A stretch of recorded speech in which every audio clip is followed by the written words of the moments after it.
दोस्तों, कर्म ऐसा करो कि अगर कोई आपसे बोले कि तुझे तेरे कर्मों का फल मिलेगा तो आपको आशीर्वाद लगे, श्राप नहीं। तो दोस्तों, आज मैं बहुत ही छोटी सी कहानी लेके आया हूँ आप सभी के लिए। और अगर आप इस चैनल को सब्सक्राइब नहीं किए हैं तो चैनल को सब्सक्राइब कर लें। ये कहानी है एक सेठ जी की, जिसके पास में बहुत सारा पैसा था।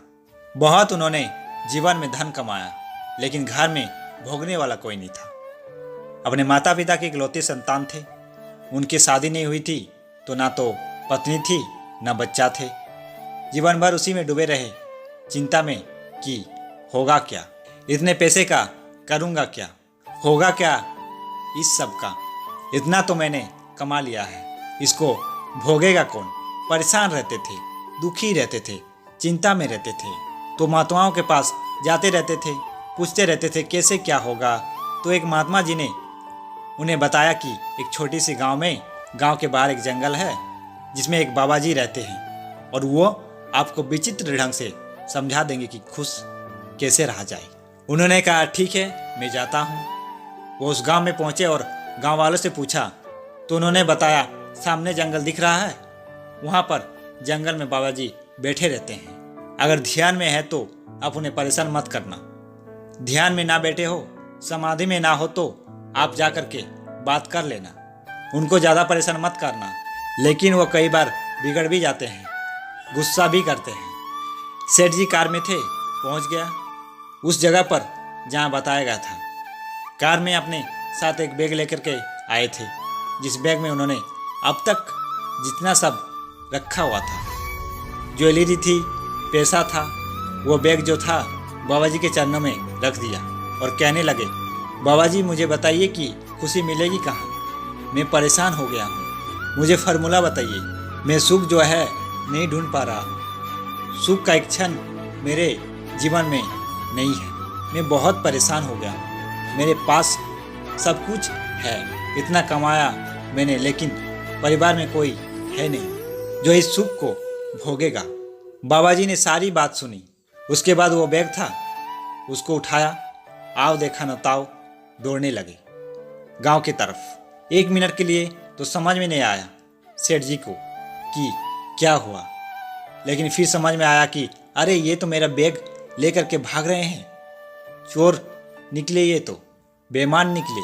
सेठ जी को ये भी ध्यान नहीं रहा कि गाड़ी से आए थे, कार से आए थे, कार भी वहीं रही, जंगल में दौड़ते चले गए बाबा जी के पीछे पीछे कि एक बार बैग मिल जाए। बस सेठ जी के दिमाग में चल रहा था कि कहीं गांव में कोई ऐसा घर तो नहीं है जिसमें ये बाबा जी जा कर के उस बैग को छुपा देंगे और बाद में फिर पैसा वैसा निकाल लेंगे। तो बहुत कुछ उल्टा फुल्टा चल रहा था दिमाग में, चिल्लाते जा रहे थे, बेईमान बाबा ये वो, चोर बाबा ये वो है। गांव में भागते चले जा रहे थे बाबा जी के पीछे पीछे। सेठ जी दौड़ रहे थे। गांव वालों ने देखा तो समझ गया कि हमारे बाबा जी तो कुछ अलग ढंग से समझाते हैं, अलग स्टाइल है उनका समझाने का। इसलिए गांव वालों ने ज़्यादा रिएक्ट नहीं किया, उल्टा सेठ जी के साथ साथ चलने लगे। सेठ जी गांव वालों से कहने लगे कि कैसा बाबा तुमने रखा हुआ है, इसको भगाते क्यों नहीं, चोर है, बेईमान है, मेरा बैग लेकर के भाग गया, मेरे जीवन में जो कुछ कमाया सब लेकर के भाग गया, अब मैं करूँगा क्या। बाबा जी इस गली से उस गली से निकलते चले जा रहे थे, क्योंकि गांव के सारे रास्ते बाबा जी को पता था। उस गांव में भिक्षा मांगने के लिए जाते थे तो सारे रास्ते उसको याद थे। सेठ जी परेशान हो गए, भागते दौड़ते चले जा रहे थे। अंत में बाबा जी ने पूरे गांव का चक्कर काटा और उसके बाद गांव से बाहर निकलकर वापस जंगल की तरफ भागे। सेठ जी ने देखा तो बैग बाबा के हाथ में था। सेठ जी को लगा चलो कम से कम गांव में तो नहीं छुपाया, लेकिन जंगल में पता नहीं कहाँ छुपा दे। सेठ जी और स्पीड से भागे। बाबा जी जंगल में कहीं दिखाई नहीं दिए। सेठ जी घूम फिर करके वहाँ गए जहाँ गाड़ी खड़ी हुई थी, जहाँ सामने झाड़ी की तरफ बाबा जी बैठे थे। गाड़ी के पास आकर के थोड़ी सांस में सांस आई, तब उन्होंने देखा कि सामने ही झाड़ी वहीं पर जहाँ बाबा जी बैठे थे वहीं बैग रखा हुआ है। बिना देरी किए दौड़े और जा करके बैग को उठा करके गले से लगा लिया। कहने लगे भगवान मैं दुनिया का सबसे सुखी इंसान हूँ, मुझसे खुश कोई है ही नहीं। इस वक्त अपने मेरी सारी कमाई वापस कर दी, वरना आज तो मैं लूट गया था। सारा पैसा लेकर के बाबा भाग जाता। जहाँ ये बात सेठ जी बोल रहे थे तभी झाड़ी के पीछे से बाबा जी छुपे हुए थे, बाहर आ गए और कहने लगे, हो गया ना खुश, मिल गई ना खुशी, आप सबसे सुखी इंसान बन गया ना।